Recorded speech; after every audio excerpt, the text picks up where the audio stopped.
जय गुरुदेव। प्रणाम सभी को। निरोग जीवन के महत्वपूर्ण सूत्र अध्याय 13। लास्ट टॉपिक हमने पढ़ा था घर की स्वच्छता और सजावट के बारे में।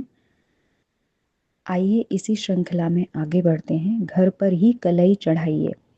स्टेनलेस स्टील के बर्तनों का उपयोग प्रायः सभी गृहिणियां नहीं कर सकती। कुछ धनी परिवारों को छोड़कर सामान्य तथा सभी परिवारों में तांबा पीतल के बर्तन ही उपयोग में लाए जाते हैं।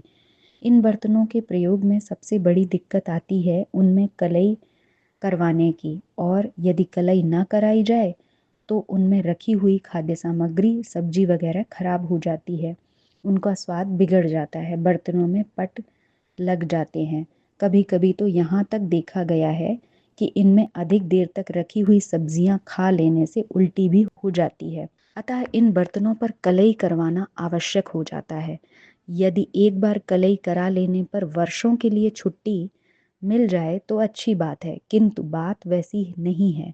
एक बार कराई हुई कलई कुछ ही महीनों में साफ हो जाती है और पुनः कलई वाले को खोजना पड़ता है।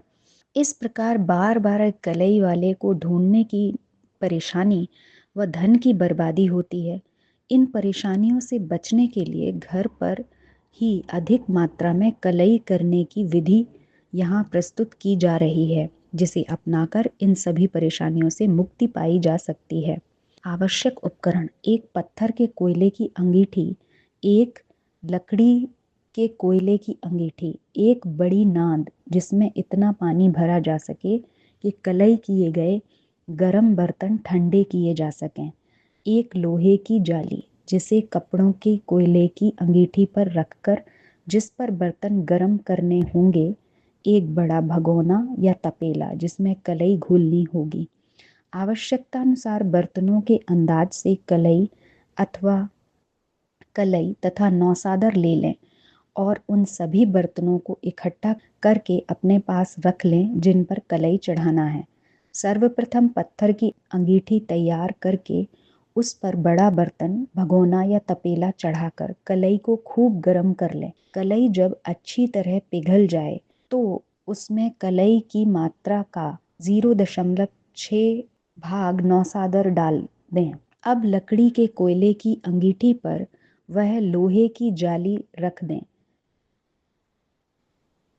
उस पर एक एक करके वे बर्तन गरम करें जिन पर कलई चढ़ानी है। जाली का उपयोग इसलिए आवश्यक है कि बर्तनों को राख तथा धुआं लगने से बचाया जा सके।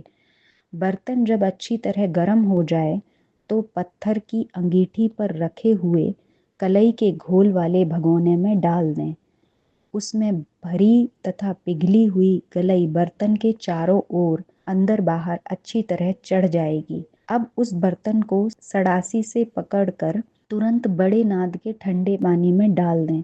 इसी प्रकार एक एक करके सभी बर्तनों पर आसानी से कलई चढ़ाई जा सकती है। सावधानियां: पत्थर के कोयले की अंगीठी पर रखे भगोने में जब कलई अच्छी प्रकार घुल जाए तभी नौसादर मिलाना चाहिए।